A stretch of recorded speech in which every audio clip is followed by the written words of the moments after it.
Welcome to my craft area. I'm Anna Hellman and I'm so glad you're here with me today. Let's look at today's project. Today I want to share with you a really cute paper folding technique that you can use to create a really neat chevron pattern on your cards.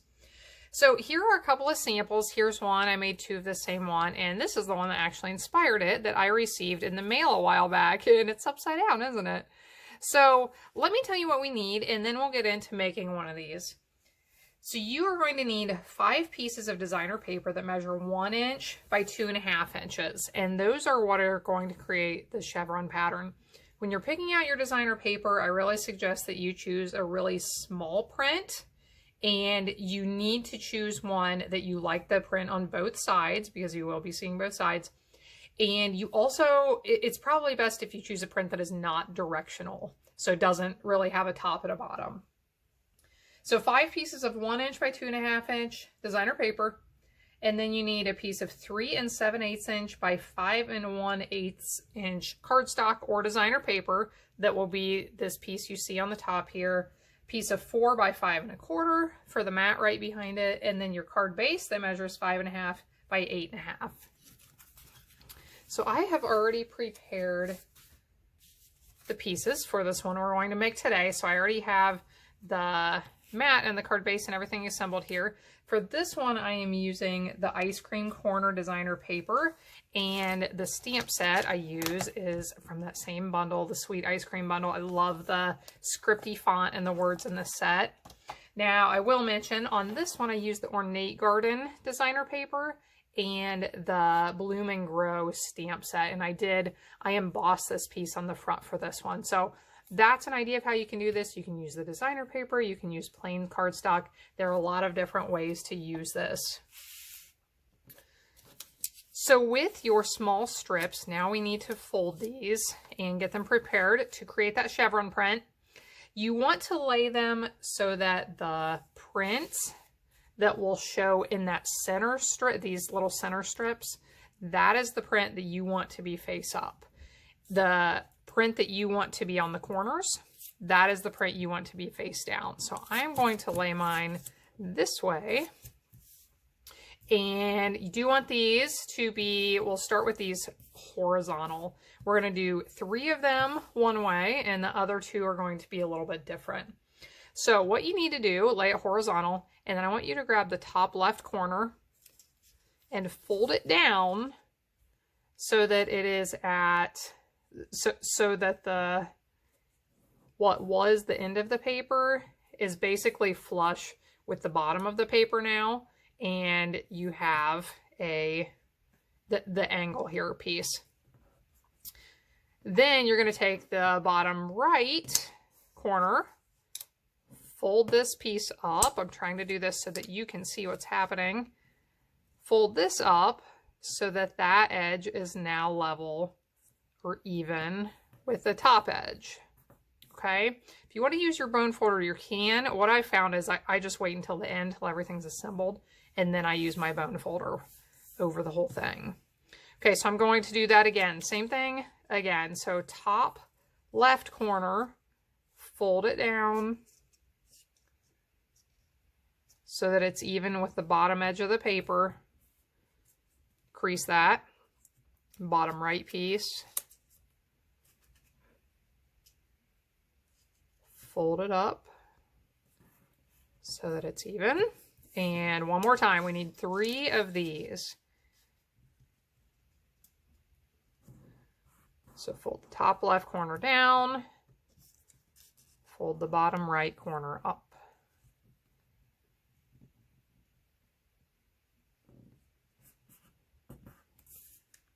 Now with these, we are going to do the opposite. We are going to fold the bottom left corner up,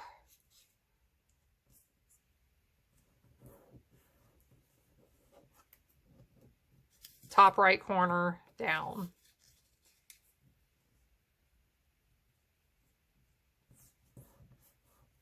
And same thing with this one. Bottom left corner up,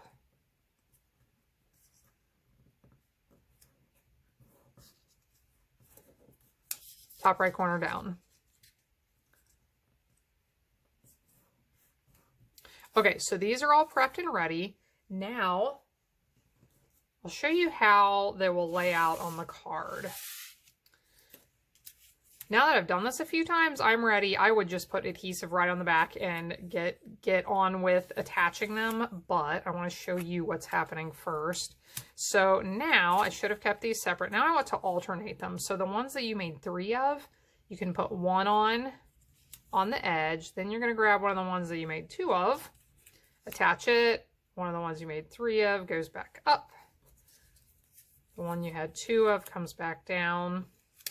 And then last but not least, one of these. And what I found is that you will want to overlap them just a tiny bit to make them fit on the card properly. Or if you wanted to go from edge to edge, you might be able to space them out a little bit and actually cover all the way from edge to edge on your card. So you can play around with the layout a little bit, see what you like best. I am going to flip these over. Now, your first time doing this, or maybe even the first few times, I suggest that you use glue on the back of these. That way, once you lay them on, you have the chance to move them around a little bit, get them right in the spot that you like, and get everything lined up well. Since I've done this a few times, like I said, I'm a little bit more comfortable with it. I am going to use some seal adhesive.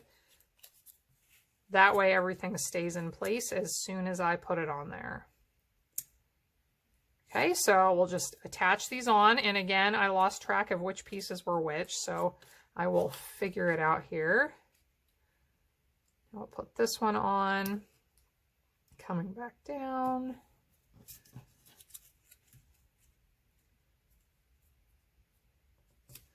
I haven't done one with a stripe before. This is my first one with a stripe, so that adds an interesting touch to it with the different ways the stripes go.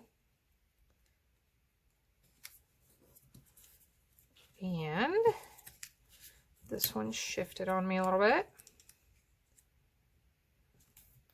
Okay, so now that I have those all in place, let me lift this up so you can see. All the flaps are still sticking out a little bit. If you want everything to lay really nice and flat, grab your bone folder, and here you can run over these. Basically, you can do 2 at once, so you can do it pretty quick here.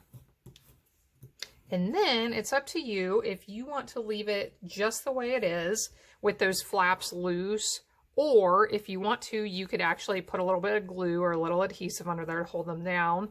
Or if you want them to pop up a little bit, you could put some mini dimensionals under there as well. That would hold them attached, but also give some dimension to it. So here I created a little tag with that sweet ice cream stamp set, my double oval punch, and I believe this is the story label punch. And there we have a cute card with this fun chevron pattern. Thanks so much for joining in today. For more information and links to the products used today, click in the video description box down below to visit my website.